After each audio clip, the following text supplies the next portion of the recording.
이번 선거와 관련해서는 당선인의 뜻과는 관계가 없습니다.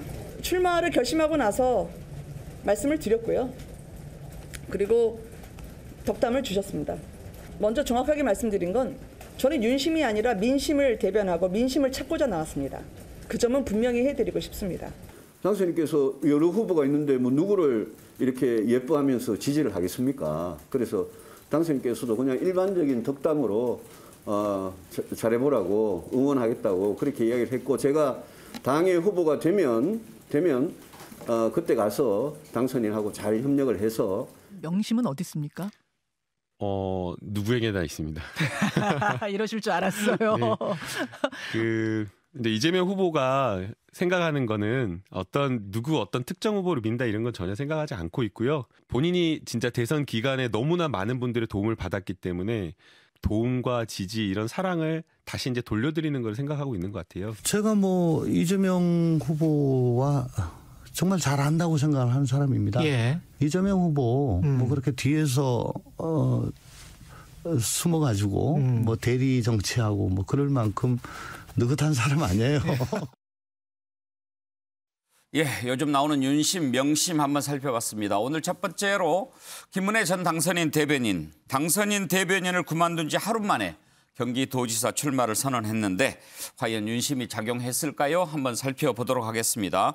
네 분 패널 함께합니다. 정기남 조선대 정치외교학과 개건교수, 김한규 변호사, 윤경호 MBN 논설위원, 장성철 대구가톨릭대 특임교수 나오셨습니다. 어서 오십시오. 네. 자, 그러면 먼저 김은혜 전 당선인 대변인, 김은혜 의원의 오늘 출마 선언부터 들어보시죠. 민주당에서 여러분이 경기도지사 출마를 선언했습니다. 하나같이 이재명 전 지사와의 인맥을 강조합니다. 바로 이것이 이번 선거의 본질입니다. 이번 경기도지사 선거는 이재명의 시대를 지속하느냐, 극복하느냐를 묻는 선거입니다. 무능하고 부패한 민주당 정권이 경기도에서 권력을 연장하느냐, 중단하느냐를 묻는 선거입니다.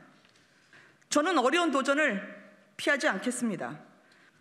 경기도의 철의 여인이 되겠습니다. 윤경호 의원, 어제까지 당선인 대변인이었는데 이제 어제 그만둔다고 했을 때 경기지사 출마 선언할 거다 예상을 했는데 하루 만에 했습니다. 윤석열 당선인의 마음이 들어가 있다고 보십니까? 100% 그렇죠.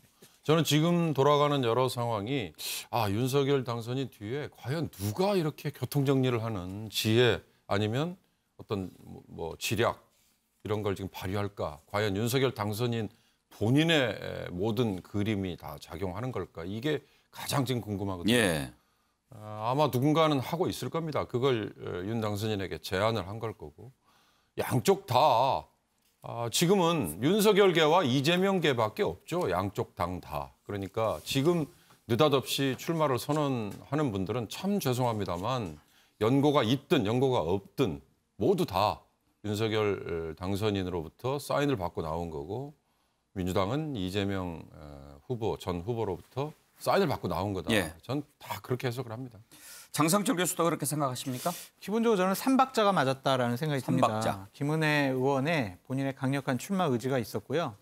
윤핵관들의 부추김이 있었고요. 윤석열 당선인의 용인이 있었다고 생각이 듭니다. 예. 이 세 가지가 맞지 않았으면 김은혜 대변인이 인수위의 대변인을 그만두고 어떻게 출마할 수 있겠습니까? 본인이 사실상 경기도지사에 강한 출마 의지를 가졌던 것도 맞고요. 주위에 부추김과 용인이 있었기 때문에 가능한 일이 아니었느냐라는 생각이 드는데 저는 기본적으로 김은혜 대변인, 김은혜 의원의 출마가 민주당으로서는 크게 한 방 맞은 거 아니냐라는 생각이 듭니다. 대선 후보인 유승민 후보와 윤석열 당선인의 핵심 측근인 김은혜 후보의 경기도지사 국민의힘 경선, 민주당보다 훨씬 더 재밌고 역동적일 거다. 국민의 관심을 끌 수밖에 없다. 그런 점에서 본선에서 충분한 시너지 효과를 불러일으킬 것이다. 라고 전망해 봅니다. 그러면 혹시 장성철 교수 생각하시기에 윤석열 당선인의 의중이 실려 있다고 한다면 네. 유승민 대표의 지사 출마를 윤석열 당선인이 별로 마음에 들어하지 않았을 거라고 보시는 겁니까? 그거보다는 좀 견제구 형식도 좀 있는 것 같아요. 그냥 대선 후보 경선 때 경쟁을 했던 후보고 윤석열 후보보다는 윤석열 후보의 참모들, 핵심 관계자들은 유승민 후보에 대해서 그렇게 썩 감정이 좋지 않을 겁니다. 쉽게 경기도지사 후보직을 주지 않겠어. 그리고 쉽게 경기도지사가 돼서 다음번 5년 후에 대선에 출마하도록 내버려두지 않겠어. 왜냐하면 대선 후보가 경기도지사로서 여러 가지 활동을 하게 되면 대통령의 국정 운영에 상당히 부담감 될 수가 있고 자칫 잘못하면 윤석열 대통령이 하는 여러 가지 정책들에 대해서 본인의 존재감을 드러내기 위해서 반발할 수도 있지 않겠느냐. 그래서 미리 좀 그런 부분에 대해서 견제도 하고 길들이기 하는 것이 아니냐라는 생각이 듭니다. 그렇지만 윤심 뭐 이런 표현에 대해서 새로 당선인 대변인을 맡은 배현진 의원은 그렇지 않다라고 오늘 얘기했습니다. 한번 들어보시죠. 권성동 의원이나 김은혜 의원, 김태흠 의원 보면은 윤 당선인의 의중이 좀 실린 것이 아니냐라는 윤심 논란이나 오더 정치 논란이 불거질 수 있는데 이런 친윤 체제 강화로 해석이 되는 부분에 대해서 어떻게 보시고? 네, 언론의 해석이라고 저희가 생각을 하고 있고 세 분의 그 출마자에 대해서는 자천타천으로 이미 출마를 하기에 손색가 없다라는 여론이 조성돼 있었기 때문에 무엇보다 중요한 것은 선거에 나서는 분들은 본인의 강력한 결단이 없이는 그 누구도 선거에 나가라고 할 수가 없습니다. 특별히 당선인께서 나가라 마라 그 말씀하신 바는 없다고 생각하시면 되겠습니다. 정진남 교수 그렇게 생각하면 되겠습니까? 그렇게 대변인 말을 고지고대로 어떻게 묻겠습니까? 제가 볼 때는 뭐 당연히 그 윤심이라고 하는 게 이신전심으로 작동하고 있고 또 그것을 부추긴 뭐 이른바 윤핵관들이 있는 건 분명해 보이고요. 어찌됐든 그 장성철 교수 말 얘기처럼 저는 그 민주당의 어떤 그 경기도지사 선거에 대한 굉장한 관심과 이재명 후보의 후광을 얻고 경기도지사가 되고자 하는 후보들 여러 후보가 있습니다만 국민의 입장에서는 사실 그동안 경기도지사 선거는 험지로 여겨져 왔거든요. 그 속에서 유승민 소위 이른바 대선 주자가 출마 선언하고 또 여기에 그 흥행 효과를 극대화시킬 수 있는 굉장히 인지도 높고 경기도의 현역 의원이고 또 당선인의 어떤 핵심 측근 대변인 역할을 하던 김은혜 의원이죠. 의원이 출마 선언을 함으로써 상당히 그 관심이 증폭될 수밖에 없고 초기에 경기도지사 선거에 관심을 국민의 힘으로 가져가는 그런 어떤 충분한 효과를 지금 누리고 있다 이렇게 보여집니다. 그런 면에서 민주당 경기도지사 선거에는 경고등이 켜지고 있다. 예. 지금 이 상황에서는 어떤 이재명 후보의 명심 논란이 중요한 것이 아니라 어떻게 하면 이번 지방선거에서 민주당이 국민의힘과의 관계 속에서 수도권 선거를 새롭게 전략을 짜서 풀어낼 것인지가 고민이 지금 늘어나고 있는 시점으로 봐야 될 것 같습니다. 예, 지금 정진남 교수 말씀하신 것처럼 국민의힘 쪽에 윤심이 있다면 민주당에서는 지금 명심 얘기가 많이 나옵니다. 이재명 상임 고문이 과연 지방선거에 어떤 역할을 할지도 관심인데요. 관련된 녹취를 한번 좀 들어보시죠. 혹시 전화 받은 적은 있나요? 전화는 여러 번 했지요. 최근에. 전화해서 그 경기도 좀 나가 주십시오. 아닙니다. 주십시오. 그런 내용은 아니고요. 예. 그 전화하면서 대선 기간 중에 저하고 연대했던 그걸 네. 뭐 잘 추진하는 방안에 대해서 네. 아주 폭넓고 깊이 있게 토론을 한 것이 전화 내용들의 주였습니다. 지방선거 전체를 뭐 어떻게 할까 하는 뭐 언론적인 얘기는 있었지만 뭐 개별적인 지역이나 뭐 특정인 출마 얘기는 없었고요. 네. 다만 이제 당내 경선이 끝나면 뭐 이재명 후보께서도 그 지방선거 지원을 위해서 뭐 이렇게 같이 할 수 있지 않을까 하는 생각을 해봅니다. 이재명 고문하고 뭐 친하다 친구다 그런 이야기는 이제 하고 싶지가 않아요. 돌파력과 추진력 그런 면에 있어가지고 저는 그런 기질을 닮았다고 보고요. 그래서 즉 한다면 한다는 그런 기질을 이재명 안민석이가 같은 기질을 가지고 있어요.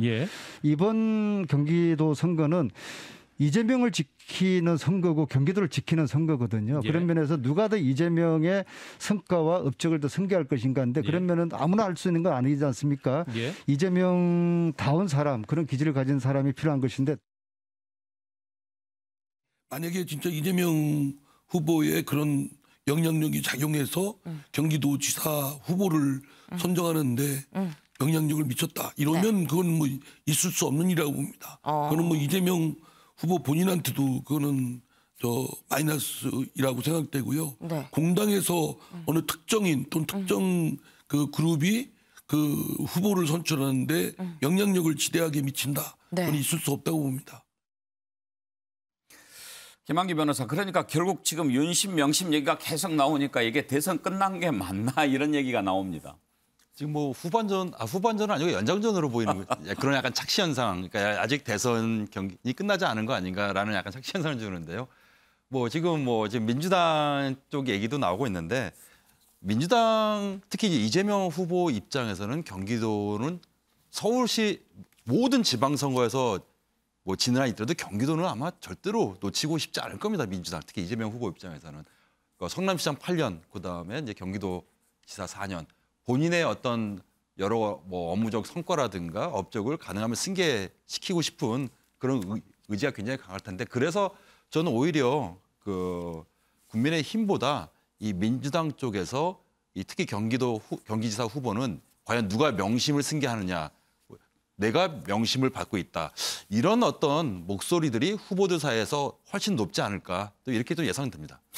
윤경우 의원, 특히 이제 아까 김은혜 의원의 출마 선언에서 이재명 시대 지속이냐 극복이냐 이 얘기를 한 것이 좀 생각해볼 만한 대목인데, 경기도지사 출마 선언하면서 이재명 시대 왜 꺼냈을까요? 뭐 저는 사실 우리 국민들이 현명하게 지난번 대선에서 48%에서 47%, 0.7% 포인트 차이라는 아주 절묘하게 견제를 계속 하도록, 그러니까 윤석열 새 정부가 출범은 하도록 하되 민주당이 그걸 견제를 하도록 하는 그런 어떤 집단지성이 좀 작동한 거 아닐까, 이렇게 좋게 해석을 했거든요. 예. 그렇지만 선거에서 진 건 진 거란 말이죠. 그랬으면 이제 졌으면 진 거에 대한 뭔가 책임을 지는 분들도 있어야 된다라는 건데, 지금 민주당이 그런 게 없는 거 아니냐. 이제 그런 점을 아마 김은혜 의원은 반대편에서 공격을 한 거 아닐까라는 생각이 드는데요. 저는 기왕 지적을 하자면 요즘 사태가 참 이 나쁜 제도 때문에 이런 어떻게 보면 좀 이성적이지 못하는 여러 결정들과 행태가 나타나고 있는 거 아닌가. 좀 심하게 말씀드리면 비례대표 지난번 국회의원 선거 때 위성정당 만드는 많은 비난을 받았음에도 불구하고 그런 비슷한 행태를 지금 하는 거 아닌가. 예. 이런 생각까지도 저는 하고 있습니다. 네. 자, 윤심, 명심 살펴봤습니다. 다음으로 넘어가죠. 강용석 변호사도 경기지사 선거에 뛰어들었죠. 근데 국민의힘 경선에 참여할 수 있을까요? 복당 신청을 했는데 어제 서울시당에서는 만장일치로 승인을 했습니다. 그렇지만 아직 최고위 결정이 남아 있습니다. 이 관문을 통과해야 경선에 참여할 수 있을 텐데, 먼저 지난번 경기도지사 출마 선언 당시 모습을 한번 보시죠.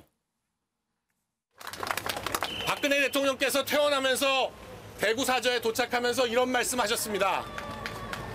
제가 대통령으로 있으면서 못 이룬 꿈들은 이제 또 다른 이들의 몫이라고 생각한다. 박근혜 대통령이 이루지 못한 꿈, 경기도에서 강용석이 이루겠습니다.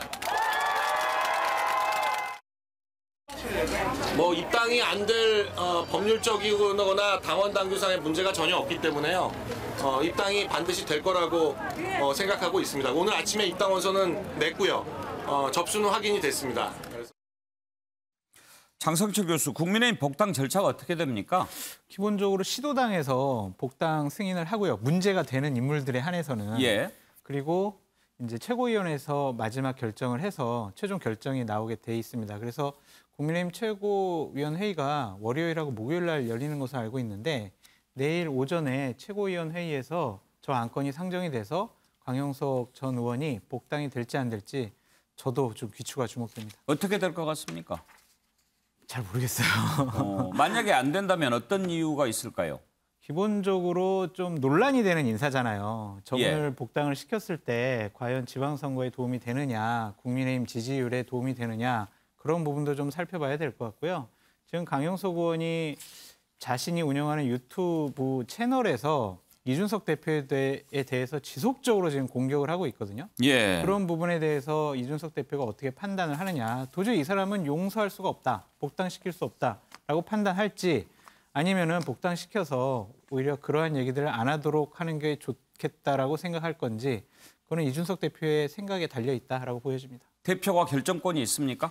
지금 국민의힘 당원 당규상요 최고위원회 의결, 표결로 결정되는 부분들이 있지만 당 대표가 결정하면은 그대로 따르도록 당 대표의 권한이 상당히 많이 강화됐다라고 말씀드립니다. 정연한 교수, 이 강용석 변호사 논란의 인물이죠. 그러니까 좀 전에 복당 소식에 대해서 굉장히 반가운 목소리로 앞으로는 품행에 방정하겠다. 예. 이런 말을 도대체 믿을 국민이 얼마나 있을지 모르겠어요.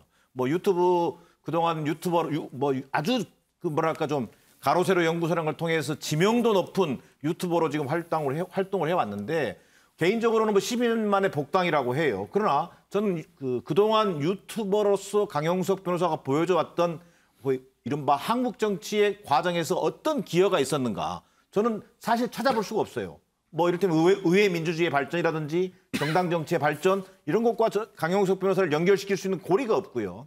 2010년도에 아나운서 성희롱 이를테면 비하 발언으로 제명된 적이 있지 않습니까? 그 이후에 또 보여진 과정은 뭡니까?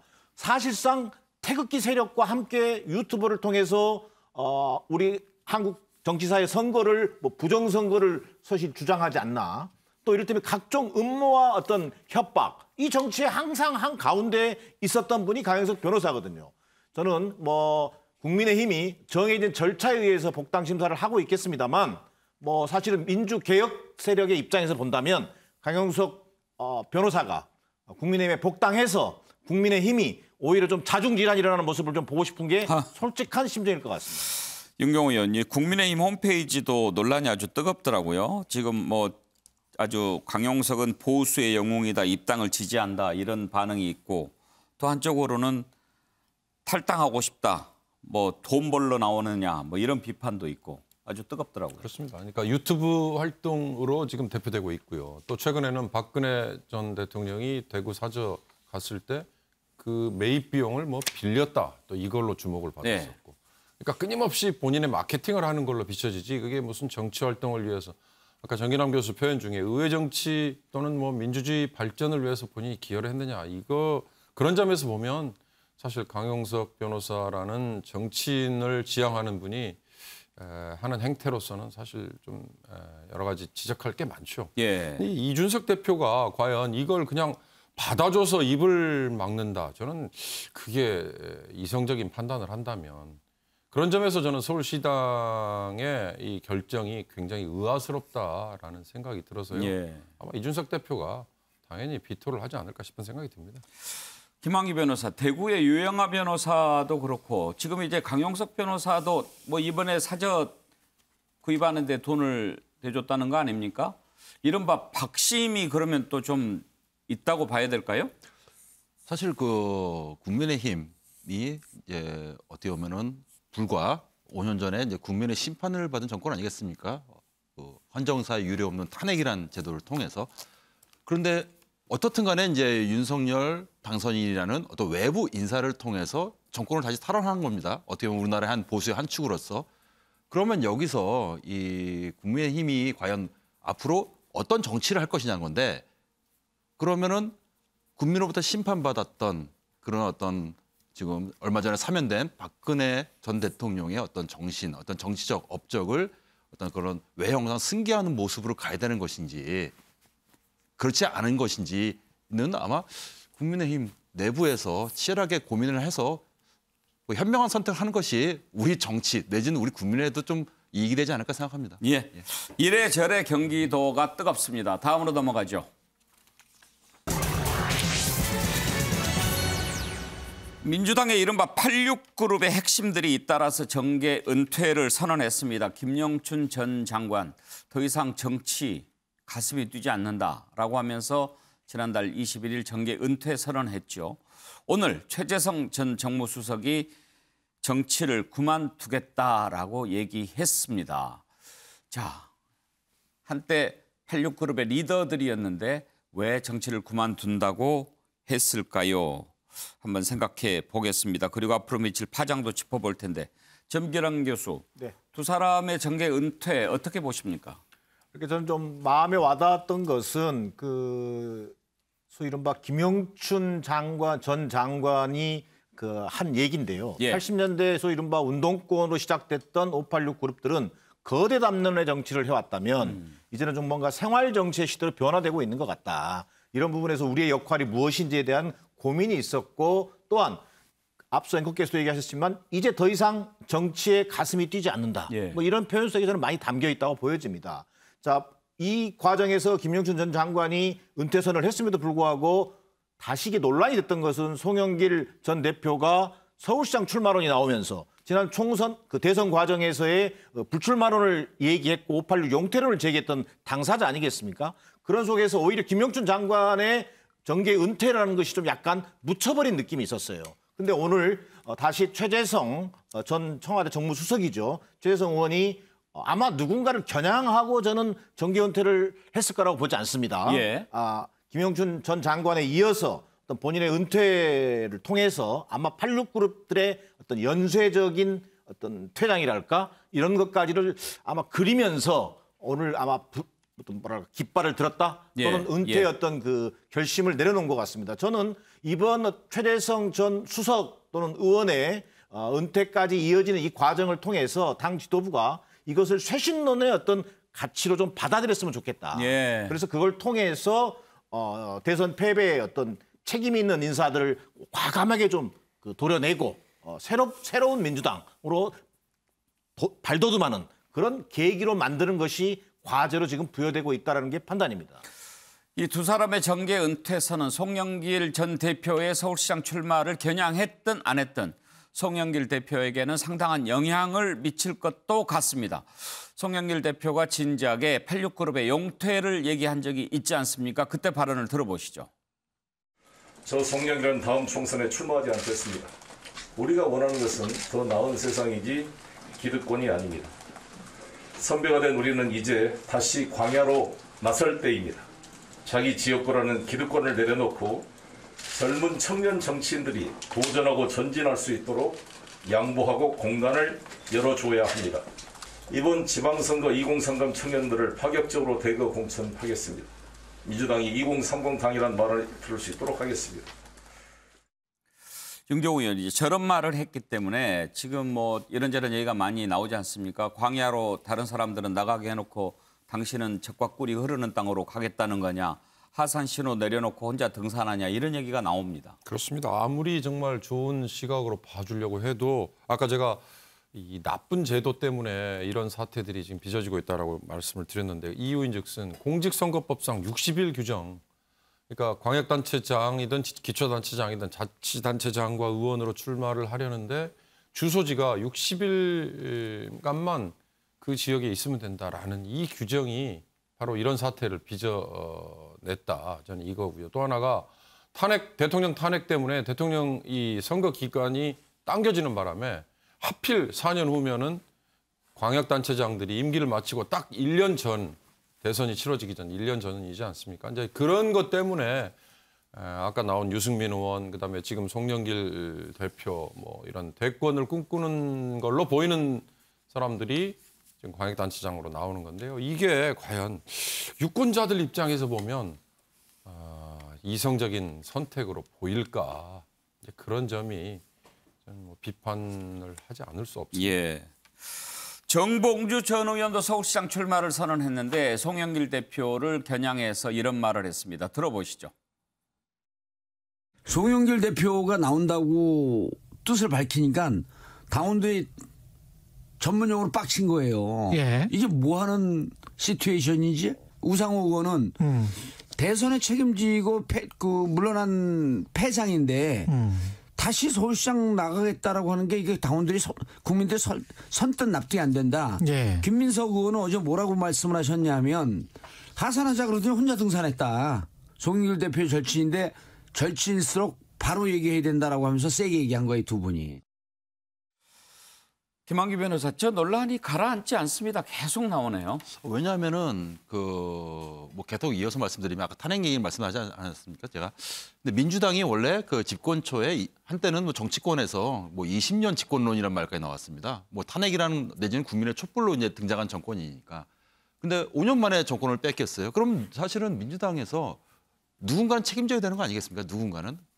그 누군가 책임지는데 지금 뭐 아까 뭐 김영춘 전 장관이라든가 지금 최재성 전 수석 이분들이 그 본인이 어쩌면 사실 이번 선거에 직접적인 책임 당사자도 아님에도 불구하고 86 용태론을 내세우면서 이제 책임지는 모습, 정계 은퇴하는 모습을 보여주고 있어요. 사실 이런 모습들이 자잘하게 국민들에게 좀 적지 않은 감동을 주거든요. 예. 그런데 어떻게 보면 가장 그 책임의 한 가운데에 계신 그 송영길 전 대표가 그것도 우리나라 수도인 지금 서울시장에서 후보로 나온다. 얼마 전까지 지금 86 책임론, 용태론을 주장하셨던 분이 그 서울시장 선거에 나온다.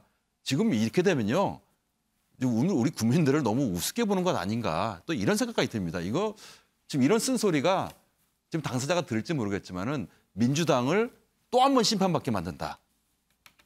저 이런 목소리를 드리고 싶습니다. 예, 아까도 뭐 윤심 명심 얘기를 했습니다만 송영길 대표의 서울시장 출마 선언 뒤에 바로 이재명 고문이 있는 게 아니냐 이런 얘기가 지금 끊이질 않습니다. 그러면 이재명 고문이 생각하고 있는 미래는 뭔가 하는 의문으로 이어지게 되는데 지금 당 내에서는 아직도 뭐 에너지가 있고 그러니까 8월 전당대회에서 대표가 돼서 또 쭉 좀 당을 이끌어가야 되는 게 아니냐 그런 얘기가 나오고 있는 것 같습니다. 여기에 대해서 또 반대하는 의견도 있고요.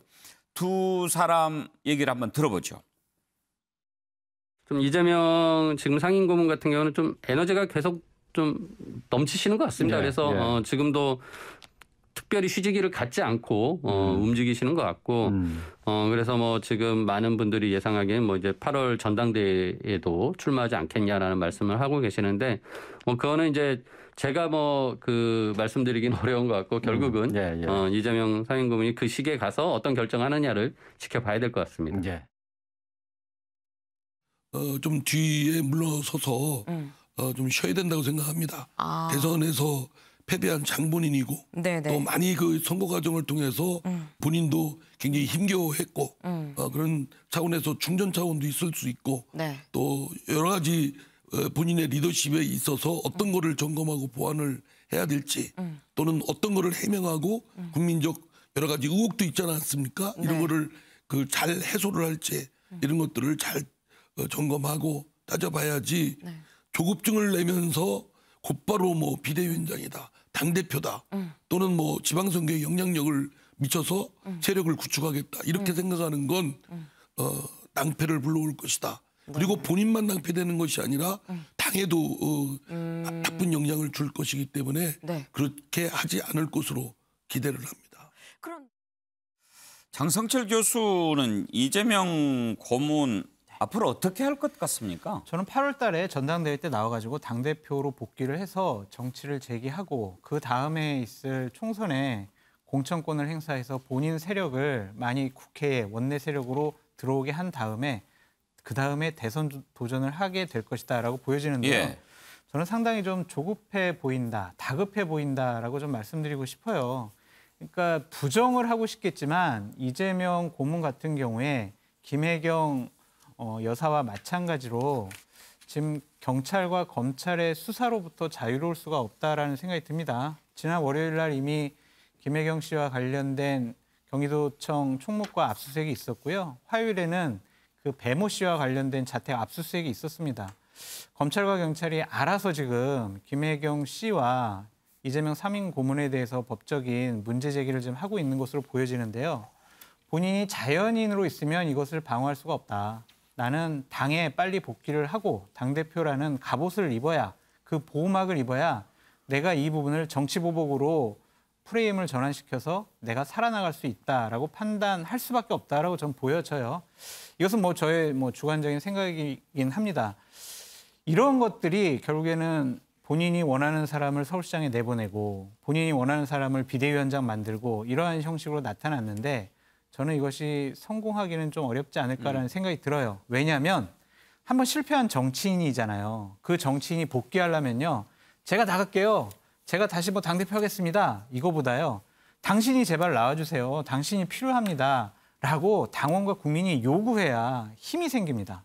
지금 이재명 고문의 지금 저러한 모습은 조급함의 발로다라고 말씀드립니다.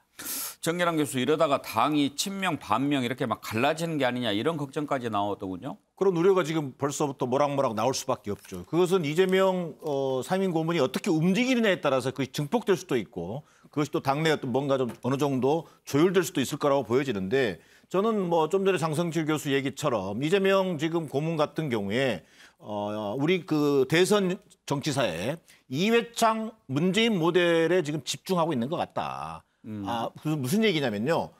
대선에서 떨어진 뒤에 5년 동안의 그 재수 기간에 예. 당대표라고 하는 직을 통해서 다시 한번 세력을 좀 굳건히 하는 과정을 통해서 재기에 성공할 기회가 부여되는 이른바 그 과정에서 이회창 후보는 그 결국 대통령의 꿈을 이루지 못했죠. 그러나 문재인 후보는 당대표의 자리를 거머쥐고 재기의 기회를 갖게 되지 않습니까? 그 모델에 지금 집중하고 있는 게 아닌가 뭐 이런 생각이 듭니다. 자, 그리고 실제로 윤석열 지금 정부의 어떤 견제 세력으로서 상징성을 이재명 고문이 가지고 있고 또 당내로 본다면 소수파 비주류를 극복할 수 있는 절호의 기회라고 볼 수 있거든요. 그런 의미에서 이재명 후보의 어떤 행보가 굉장히 조급한 모습으로 나타날 가능성이 지금 커 보인다. 실제 저도 예측을 한다면 8월 전당대회나 뭐 빠르면 또 보궐선거를 통해서 당내 어떤 주류로 부상하는 계기를 잡고자 하는 것으로 보여지는데 저는 좀 전에 그 최이배 의원 인터뷰에서도 얘기 나왔습니다만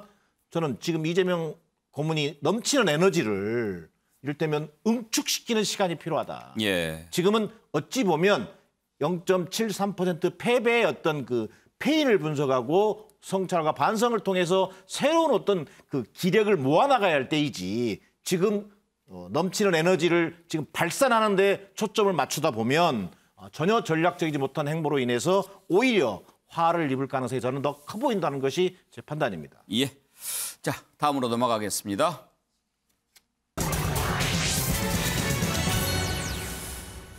조국 사태 이제는 대한민국의 한 역사가 돼버렸죠. 부산대가 어제 조국 전 장관의 딸 조미 씨에 대해서 의전원 입학 취소 결정을 내렸습니다.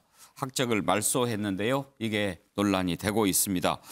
이 소식을 전해들은 조국 전 장관 유튜브에 침통한 심경을 남겼는데 들어보실까요? 잘 아시겠지만 제 배우자는 유죄가 확정되어서 지금 구치소에 있는 상태이고 저는 1심 재판을 받고 있습니다. 그런데 검찰에서 저 1심 재판부에 대한 기피 신청을 하는 바람에 그것도 물론 기피 신청이 기각되었지만 또 항고, 재항고 이런 절차를 밟아서 지금 상반기 동안도 재판이 없는 상태입니다. 저는 물론이고 저희 가족 전체가 이런 시련과 환란 상태에 지금 있거든요. 저희 아이들도 그렇고 너무 힘들죠. 사실은 개인적으로도 힘들고 가족 전체가 힘든데 저로서는 이런 고통을 잊기 위해서 썼다 이렇게 말할 수도 있을 것 같습니다. 안 그러면 항상 윤경호 의원, 지금 어제 결정을 놓고 반응이 크게 두 가지인 것 같습니다. 당연하다. 또 하나는 너무 가혹하다. 어떻게 생각하십니까? 조국 전 장관 본인에게 향한 여러 비난 그리고 법적인 제재 이런 걸로는 뭐 당연하다 또는 뭐 가혹하다 뭐 이런 저는 뭐 있을 수 있다고 봅니다. 그런데 딸인 조민이라는 젊은이가 물론 한 10년 정도의 본인의 이 인생이 뭐 송두리째 지금 부정당하게 생기는 상황이 돼버렸지 않습니까? 이거는 과연 우리 사회가 이렇게까지 가혹하게 제재를 하는 게 맞는 건가? 저는 그런 좀 연민의 정도 좀 생기더라고요. 그러니까 이제 부산대 의전이 이렇게 결정을 했고 그다음에 이제 의사 면허에 대해서도 의사 자격에 대해서도 복지부가 조치를 한다 남아 있죠. 그럼 고려대학도 지금 8개월째 심의 중이라고 하는데 학부까지 만약에 여러 가지 증명서, 뭐 경력서 이런 게 허위다, 위조됐다라는 이유로 학부조차도 부인이 된다면 그러면 이제 조민이라는 젊은이가 언젠가 어느 유튜브 방송이었나요? 어느 방송에 나와서 저는 고졸로라도 다시 시작할 수 있습니다라고 얘기했다는데 그럼 정말로 이 친구가 고졸 자격으로 또 새롭게 과연 할 수 있는 거냐. 근데 이건 또 별개의 문제거든요. 그러니까 과연 이 조국 전 장관이 뭘 위해서 본인이 정치를 하려고 했을까? 뭘 위해서 문재인 정부의 일원으로 참여를 하려고 했을까? 그리고 또 반대편의 검찰에서는 과연 우리 사회의 정의나 공정 때문이라고 얘기를 했지만 이런 결과가 나온 게 정의나 공정을 구현한 건지 이런 거에 대해서는 조금은 냉정하게 봐야 될 필요가 있는 거 아닌가. 저는 하여튼 이 가혹한 처사다라는 말씀 그걸로 좀 가름하고 싶습니다. 좀 가혹한 것 같다. 정기남 교수, 자업자득일까요? 아니면 너무 가혹한 걸까요? 어느 쪽 의견이 더 많을까요? 글쎄요, 뭐 저도 무 자르듯이 가혹하다 또는 판단하기 좀 쉽지 않습니다만 저는 좀 아쉬운 부분을 얘기하고 싶어요. 예. 이게 조국 전 장관이 지금 처한 상황 그리고 그 가족들이 겪고 있는 그 고통 저는 충분히 공감할 수 있습니다. 자, 그럼에도 불구하고 저는 아직도 해소되지 않는 것은 지금까지 어떤 재판 과정에서의 쟁점이라든지 또 진실을 다투는 문제가 있겠습니다만 저는 국민 전체에게 보여졌던 내노란불의 상징이 되었다고 해도 과언이 아닌 조국 전 장관이 본인의 어떤 반성과 성찰 이 부분에 대한 어떤 분명한 입장은 단 한 번도 기억에 남지 않습니다. 저는 처한 고통과 가족의 어려움을 얘기하기 전에 국민들에게 보여줬던 이 일련의 과정에 대한 전 장관을 지낸 사람으로서의 최소한의 반성과 성찰이 먼저 우선해야 될 것 같다는 판단입니다. 예. 그런데 김한규 변호사 지금 조국 전 장관에 대한 재판이 진행 중이지 않습니까? 이런 결정이 조 전 장관 재판에 영향을 미칠 수도 있을까요?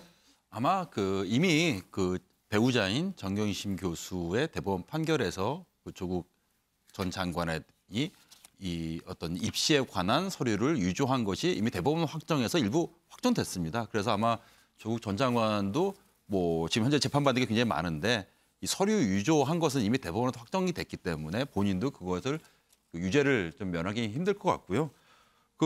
이번에 아마 이제 부산대 의전원에서 입학 취소 결정된 거 가지고 이제 지금 집행정지 신청 일종의 가처분입니다. 이 신청을 하고 아마 소송을 제기할 것으로 예상되는데 다른 건 모르겠지만은 조국 전 장관이 이제 해명한 것 중에서 당락에 전혀 영향이 없는 경력 기재를 근거로 입학 허가를 취소한 것은 너무 가혹하다라고 말씀을 하셨는데 저는 이 말씀이 굉장히 의아한 게 좀 당락에 전혀 영향이 없는 경력 기자라고 하는데 그러면 지금 이게 입학 서류를 지금 유조한 것을 지금 본인이 인정한 것인지 왜냐하면 여태까지 입학 서류 유조한 적이 없다는 취지로 계속 말씀하지 않으셨습니까?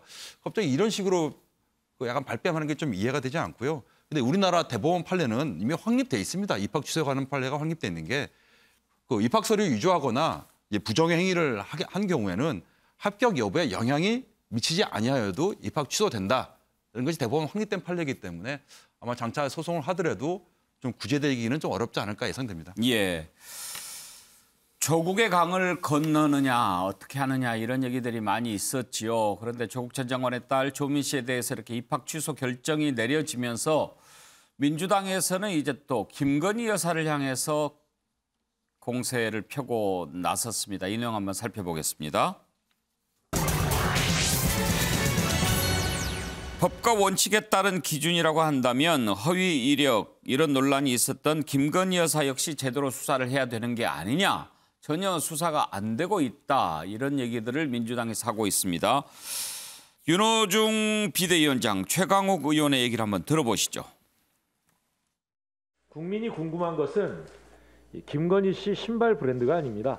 도이치모터스 주가 조작 사건의 진실, 김건희 씨가 논문을 얼만큼 어떻게 표절했는지, 학력 경력 위조 의혹은 과연 진상이 무엇인지 이것이 알고 싶습니다.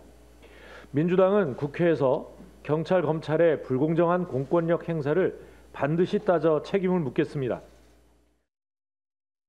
부산대 의전원에서 입학 취소 조치를 한 거에 따라서 기준을 보자면 김건희 씨와 관련된 여러 가지 학력 경력 위조 내지는 세탁 의혹 이런 것들은 본인이 인정한 부분이 있음에도 불구하고 지금 전혀 수사가 이루어지지 않고 있지 않습니까?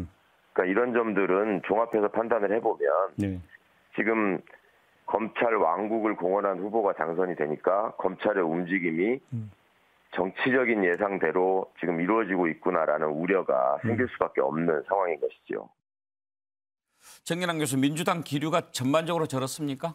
그렇죠. 저는 근데 그 앞서 앵커께서 말씀하신 것처럼 당에서는요. 조국 전 장관 딸 문제가 있기 때문에 김건희 씨 문제를 제기한다. 이런 어떤 흐름보다는요. 김건희 씨 문제는 김건희 씨 문제대로 어떻든 지난 대선 과정에서 제기됐던 허위 이력 또는 뭐 스펙 논란에 대해서 분명한 어떤 검경의 수사가 있어야 되는 것 아니냐. 대통령이라면 어떤 헌법에 의해서 형사상 소수되지 않는다라고 하는 그 어떤 그 보호를 받게 돼 있습니다만 대통령 배우자의 경우에 지금 진행되고 있는 검경의 수사가 정치권의 눈치를 보거나 권력의 눈치를 본다면 이것은 바로 잡아야겠다라는 게 민주당 내 분위기라고 할 수 있겠습니다. 예, 윤경호 의원 그렇긴 합니다만 수사 그동안 쭉 나온 걸로는 뭐 별 문제가 없다는 쪽으로 많이 나오는데 그렇게 나와도 정말 제대로 수사했나 계속 그런 생각들은 할 겁니다. 그렇습니다. 그러니까 끊임없는 시비가 있겠죠. 그러나 저는 이미 선거에서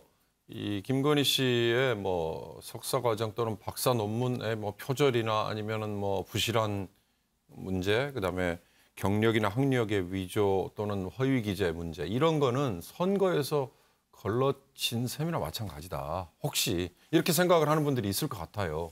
그러니까 그거는 수사의 대상이라기보다 어떻게 보면 도덕적인 비난, 비판 뭐 이런 거라고 치부할 수 있다고 봅니다. 그러나 도이치모터스 주가 조작에 관해서는 김건희 씨 본인의 계좌가 있었고 그 계좌를 통해서 주식 거래가 이루어졌고 그다음에 자금 이체가 또 제3자든 아니면 누군가와 이루어졌고 그로 인해서 주가가 움직였고 또 이득을 혹시 취한 게 있다면 근데 그 자체를 있는 그대로 공개를 안 했다면 또는 수사당국이 그걸 이미 해놓고도 발표를 안 했다면 그건 짚고 넘어가야 되는 문제가 아닌가. 왜냐, 이건 피해자가 있는 문제고요. 시장을 교란시키는데 조금이라도 연루가 돼 있는 당사자라면 이건 뭐 지위 고하를 막론하고 책임을 물어야 되기 때문에 저는 이 두 가지는 좀 구분을 해서 접근을 하는 게 맞다라는 생각이 듭니다. 그러면 김한기 변호사 어떻게 해야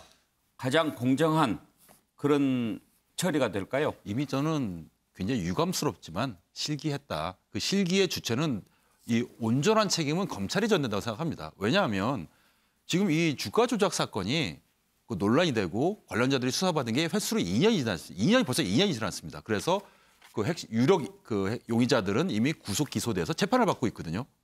그러면은 이 검찰은 윤석열 그 당선인이 이미 공식적으로 대선 후보 되기 전에도 이미 수사를 진행하고 있었으면은 그 즈음에서 이 김건희 여사에 대해서 혐의점이 어느 정도 뭐 나왔다 또는 혐의점이 없더라도 뭐 참고인이라도 뭐 조사받을 가치가 있었다 하면은 그 당시에 이미 그 조사를 해서 철저히 조사를 해서 혐의가 있으면 있는 대로 없으면 없는 대로 국민들에게 소상히 밝혀야 될 의무가 있거든요. 근데 이미 근데 윤석열 후보가 당선이 됐지 않았습니까? 지금 결과를 내놓게 되면 국민들이 누가 믿겠습니까? 저는 김건희 여사에 대한 책임도 책임이지만은 이 검찰이 과연 지난 2년 동안 어떤 수사를 했는지도 굉장히 궁금해요. 이 부분도 윤석열 당선인 본인을 위해서도 철저히 검증해야 되지 않을까 생각합니다. 예. 자, 다음 아이템으로 넘어가겠습니다. 이준석 대표와 안철수 위원장 한편이 됐는데도 여전히 으르렁거립니다. 이제 안철수 인수위원장, 인수위원회가 끝나면 당으로 돌아오게 될 텐데 이준석 대표가 지난 2일에 지방선거 선대위원장을 안철수 위원장에게 맡기겠다 이렇게 얘기를 했습니다. 그런데 오늘 안철수 위원장이 나 할 생각이 없다. 탁자에 앉아서 그런 거 싫다. 직접 가서 도우면 되는 거지. 꼭 직책이 필요하겠나. 라고 하면서 이준석 대표의 제안을 사실상 거절했습니다. 이준석 대표, 선대위원장을 마다할 이유가 없다라고 얘기하는데 장성철 교수, 본인이 안 맡겠다고 하는데 또 안 맡을 이유가 뭐냐 또 이렇게 나옵니다. 그러니까 안철수 위원장은 지금 다 안 한다고 그래요. 총리도 안 한다고 그러고 뭐 다른 뭐 당대표 출마도 안 한다고 그러고 이거 뭘 하려고 하는지 잘 모르겠다라는 생각이 듭니다. 합당을 앞두고 있잖아요. 그러면은 당에 공헌을 해야 합니다. 그래야 당원들이 고마워하고 당선된 사람들이 생겨서 본인을 지지하는 사람들도 생기고요. 의원들도 고마워할 겁니다. 그렇게 해서 당내에서 본인의 지지세를 넓혀가는 게 맞는데 지금 저러한 안철수 위원장의 판단과 생각은 나 이준석 대표 싫어. 내가 이준석 대표랑 왜 같은 자리에 앉아가지고 회의하고 이준석 대표가 결정한 걸 내가 왜 따라야 돼? 그렇게 감정적인 반응이 아닌가라는 생각이 들어서 조금 우려스럽다라는 생각이 듭니다. 기본적으로 지금 안철수 위원장의 판단과 행동과 생각들이 정치를 하려는 분인가? 라고 생각할 수밖에 없어요. 여의도의 문법으로는 도저히 해석이 안 된다라고 말씀드립니다. 예, 그런데 정기남 교수, 지금 이준석 대표가 안철수 위원장 격에 맞는 직위는 선대위원장밖에 없다. 안 맡을 이유가 없다. 이렇게 이야기하는데 얼른 그냥 듣기에는 대접하는 말인 것 같기도 한데 또 그렇지 않은 것 같이도 들리고 어떻게 생각하세요? 글쎄요, 뭐 저는 아주 상식적인 얘기를 이준석 대표가 했다고 저는 생각합니다. 이게 좀 전에 장성기 교수도 얘기했습니다만 여의도 문법일 수도 있고 정치권의 프로토콜로 보면 선뜻 이해가 좀 힘든 대목이에요. 지금까지 총리를 고사한 뒤로는 당연히 당으로 돌아가겠다라는 입장이었고 당으로 돌아간다면 지방선거를 통해서 선대위원장이라고 하는 상징적인 역할을 맡아서 당의 승리를 이끌어내는 데 기여하는 것이 지금 가장 첫 번째 수순으로밖에 생각이 안 되는 거거든요. 그런 상황에서 선대위원장을 안 맡겠다? 자, 그러면 본인의 의도와 상관없이 지방선거 승패라고 하는 그 리스크를 본인은 지지 않겠다? 이렇게 오해할 수 있는 거죠. 그리고 정치 지도자가 되고자 한다면 가장 지금 시급한 게 뭡니까? 안철수 지금 인수위원장의 머릿속에는 5년 뒤에 차기 대권일 거예요. 그러면 어떻게 당을 세력화할 것이냐. 여기에 관심이 있단 말이죠. 그러면 지방선거 때 선대위원장은 안 맡고 여러 군데를 돌아다니면서 내 세력을 만들어내겠다. 뭐 이 뿌리를 내리겠다. 뭐 이런 욕심인 것 같은데 그것 또한 앞서 얘기 나왔던 것처럼 당의 요구, 당의 어떤 승리 그 속에서 자기 세력을 일궈내는 것이 정치 지도자가 해야 할 일인 거죠. 그런데 이제 격에 맞는 직위가 선대위원장뿐이다 이렇게 얘기한 것을 놓고 혹시 벌써부터 당권을 놓고 서로 경쟁하는 건 아닌가 그런 얘기도 나옵니다. 안철수 대표 지난번에 당권과 관련해서 한 얘기가 있는데 잠깐 들어보시죠. 구체적으로 뭐 당권 도전이나 경기지사 이야기도 있는데 이에 관련하신 생각 궁금합니다. 우선 지방선거에 대한 생각은 없습니다. 그리고 당권이라는 게 지금 이준석 대표 임기가 내년이니까요. 지금 당장 그 생각을 하고 있지는 않습니다. 이준석 대표 임기가 끝나면 당권에 도전하실 생각이 있다는 뜻인지 좀 궁금합니다. 1년 뒤면은 한참 뒤입니다. 그리고 그동안에 뭐 여러 가지 많은 일들이 생길 것 아니겠습니까? 그래서 그건 그 부근 가서 판단할 생각입니다. 원래 정치에서 그런 일들은 뭐 장기 계획 세운다고 그대로 되지는 않습니다. 그렇죠. 뭐 장기 계획 세운다고 되는 건 아니죠. 그런데 이 말을 듣고 이준석 대표가 한 얘기였을까요? 어제 이준석 대표 발언 상당히 좀 의미심장했는데 들어보시죠. 저는 상계동 당선되고 싶어서 지금 정치하는 거거든요. 그런데 그러기 위해서 제가 상계동에서 열심히 뛰어다니면서 인사하는 것도 중요하지만은 중앙당이 안정되는 것도 중요합니다. 네, 그런데 제가 그래서 다음 당대표로 만약에 제가 생각하는 A와 B 의원이 만약 도전한다 그러면은 저는 그분들 밀 거고요. 제가 약간 불안하게 생각하면 C나 D가 도전하면은 그분을 막기 위해서 뭐라도 해야 됩니다. 저는. C와 D가 누구예요? 안 알려주죠. 거기 한 명이 안철수 대표입니까? 안 알려주죠. 윤경호 의원은 저 해석이 너무 어려워요. 근데 저는 안철수 선대위원장 얘기, 지방선 선대위원장 얘기가 이준석이라는 정말 좀 미안한 얘기입니다만 이 잔머리가 잘 굴러가는 정치인이 던진 고도의 떡이고 당근이다. 그리고 함정이 될 수 있다. 왜냐하면 이거 잘해봐야 본전이고 안 되면 완팡 책임 다 뒤집어 쓰는데. 그럼 안철수 입장에서는 지금은 후보 사퇴한 거, 그다음에 단일화에 기여한 걸로 국민의힘이나 보수 진영에서 다 박수를 받고 있는데 이것만으로 그냥 지금 책임 안 지고도 버틸 수 있지 않습니까? 그러니까 안철수 대표가 좀 정상적인 정치인이고 일반인의 생각을 갖는 거라면 후반부 넘어가서부터 책임을 지는 자리에 뛰어들면 되고요. 그 전에는 정말 모두에게 그냥 다 박수 받는 이런 걸로도 충분히 저는 버틸 수 있을 거다. 양쪽의 힘겨루기가 그렇게 제3자가 보기엔 너무나 간단명료한 싸움 아닌가 싶은 생각이 듭니다. 장성철 교수 C나 D는 안철수 위원장일까요? 저는 다 들었어요. 지난 토요일 날 이준석 대표 만났었거든요. 그래서 A, B, C, D 다 얘기 들었습니다. 근데 공개적으로 말씀드리기는 어렵고요. 나중에 방송 끝나고 앵커께만 살짝 말씀드리겠습니다. 이준석 대표 너무 날카롭게 반응 안 했으면 좋겠다라고 말씀드립니다. 알겠습니다. 끝나고 좀 만납시다. 네.